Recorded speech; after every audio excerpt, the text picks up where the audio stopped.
Hello everyone.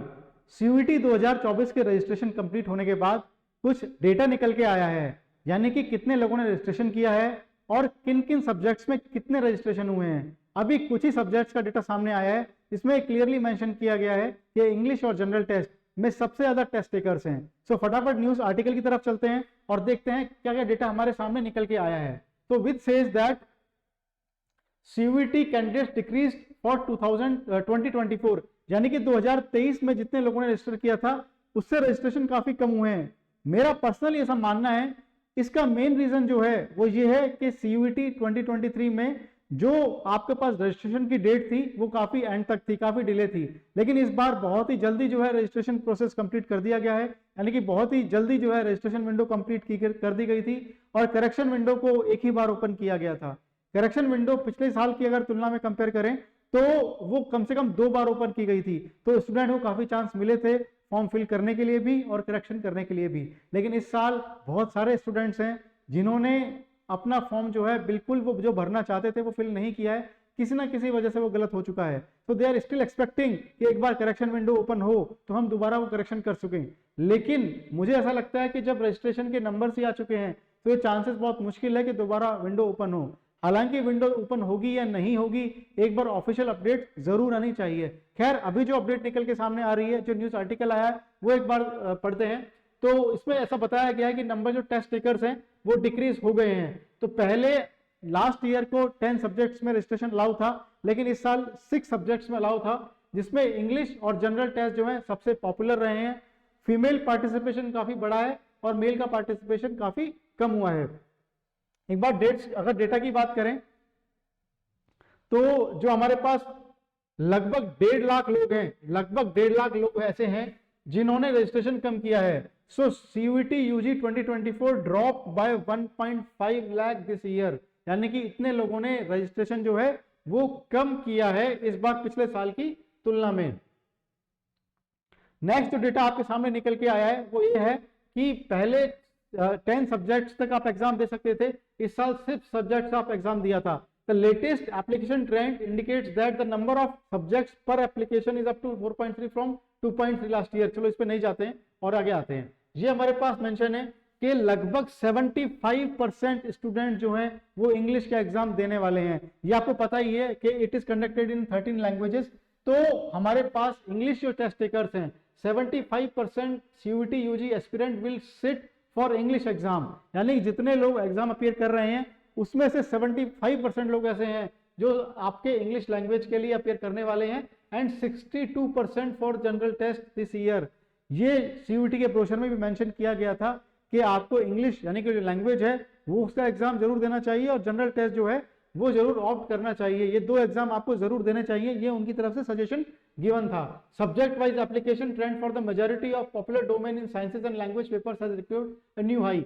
English breaching the 10 lakh mark, यानी कि इस साल जो लोग इंग्लिश का एग्जाम देने वाले हैं उनकी संख्या 10 लाख से ज्यादा है, यानी 10 लाख से ज्यादा लोग जो हैं इस बार CUET का एग्जाम इंग्लिश लैंग्वेज का जो एग्जाम है वो देने वाले हैं।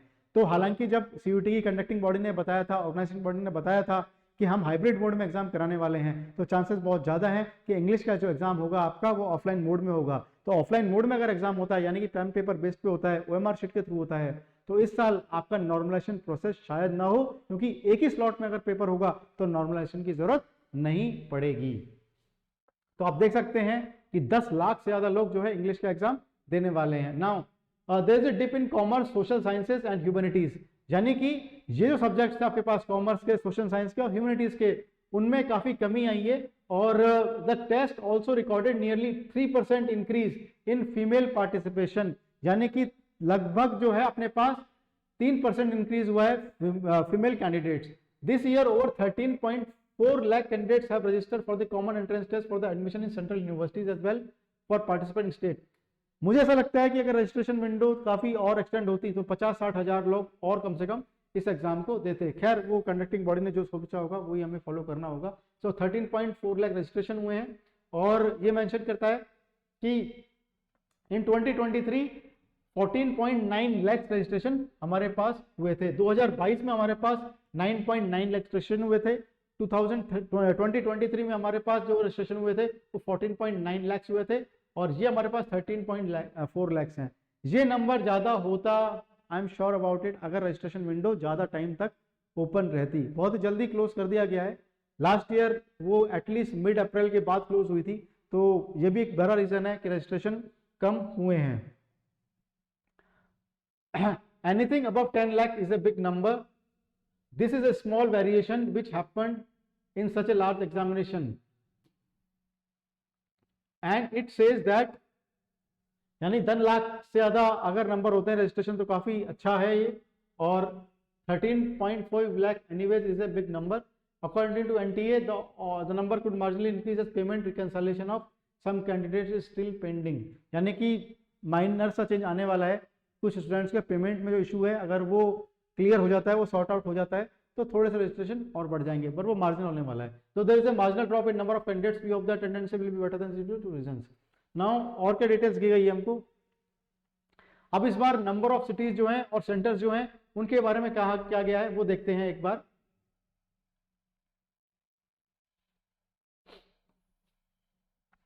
There are more cities and centers where the exam will be delivered and therefore candidates will have to travel comparatively less. पिछली बार ऐसा हुआ था कि आपको अपने शहर से दूसरे शहर में एग्जाम देने जाना पड़ा था क्योंकि टेस्ट सेंटर कम थे, लेकिन इस साल जो है हमारे पास टेस्ट सेंटर बहुत ज्यादा है, तो चांसेस है आपको ट्रैवल नहीं करना पड़ेगा। Another reason is hybrid mode for some subjects, exam will be conduct pen paper mode. जैसा कि हमने कहा है लास्ट ये जो नोटिफिकेशन बताया गया था कि 1.5 लाख से अगर ज्यादा रजिस्ट्रेशन होंगे तो एग्जाम जो है आपका हाइब्रिड मोड में कंडक्ट कराया जाएगा। तो हमारे पास एटलीस्ट जनरल टेस्ट और इंग्लिश ये दो एग्जाम तो हो गई होंगे, इसके अलावा पीसीएम जो एग्जाम है फिजिक्स केमिस्ट्री एंड मैथ, ये भी श्योरिटी है कि हमारे पास जो है वो फिजिकल मोड यानी कि आपके पास ऑफलाइन मोड में ही होंगे। और ये तो हमको पता ही है कि आईटी इंफ्रास्ट्रक्चर जो है ऑनलाइन मोड में कराने पे सेटअप अच्छा चाहिए होता है, टेक्निकल ग्लिचेस काफी आते हैं तो कंप्यूटर वगैरह की अरेंजमेंट करनी पड़ती है। ऑफलाइन मोड में ऐसा नहीं है, किसी भी स्कूल या कॉलेज को आप सेंटर बना सकते हैं, पेपर डिस्ट्रीब्यूट करते हैं और पेपर कंडक्ट कराया जा सकता है। यानी नंबर ऑफ सेंटर जो है वो काफी ज्यादा बनाए जा सकते हैं ऑफलाइन मोड में, और ऑनलाइन मोड में ये फिजिबिलिटी हमारे पास नहीं होती है। तो ऑब्वियसली ज्यादा रजिस्ट्रेशन हुए हैं किसी पर्टिकुलर सब्जेक्ट के तो ऑफलाइन मोड में एग्जाम आपका कंडक्ट कराया जाएगा। Final dates and subjects for which pen paper mode will be available will be decided next week। यानी कि आप मान के चलिए अगले हफ्ते तक आपके पास ये चीज क्लियर हो जाएगी कि आपके पास कौन कौन से एग्जाम जो हैं वो पेन पेपर मोड में होने वाले हैं। Category wise the percentage of female candidates has moved, ये हमारे काम का नहीं है। The total number of general candidate is 5.4 lakh, यानी 40% लोग अप्रोक्सीमेटली ऐसे हैं जो जनरल कैटेगरी से हैं, बाकी बाय 4.8 लाख यानी ओबीसी से 4.8 लाख से विच इज 35.8%, बाकी सब अलग कैटेगरी से हैं। यहाँ पे हम सिर्फ टेस्ट टेकर्स की डेटा की बात कर रहे हैं तो अभी उसी पे फोकस करते हैं। Even though the total number of candidates witnessed a dip, subject-wise numbers of test takers have increased, यानी कि सब्जेक्ट वाइज जो टेस्ट टेकर्स हैं वो बढ़ गए हैं, टोटल नंबर कम हो गए हैं। In sciences chemistry with 7 lakh registration top choice, even I am surprise कि केमिस्ट्री सब्जेक्ट्स के लिए मोर देन 7 लाख रजिस्ट्रेशन हुए हैं, फिजिक्स के लिए 6.7 लाख, मैथमेटिक्स और अप्लाइड मैथमेटिक्स मिला के बात करें तो 4.8 लाख रजिस्ट्रेशन हुए हैं, बायोलॉजी के लिए 3.9 lakh, barring biology each of the subject as well as other sciences technology subjects like computer science के लिए 1 lakh registered a new high, domain subject registration is led by general test with a record 8.3 lakhs candidates, यानी कि English के लिए more than 10 lakhs, general test के लिए more than 8 lakhs, और computer science की अगर बात करें तो 1 लाख से आधा, और बाकी तो फिजिक्स केमिस्ट्री और मैथ का तो मैंने आपको भी बता ही दिया है। Even though on the other hand commerce humanities and social science के लिए जो है रजिस्ट्रेशन कम हुए हैं पिछले साल की तुलना में। तो आपने देखा इस तरह से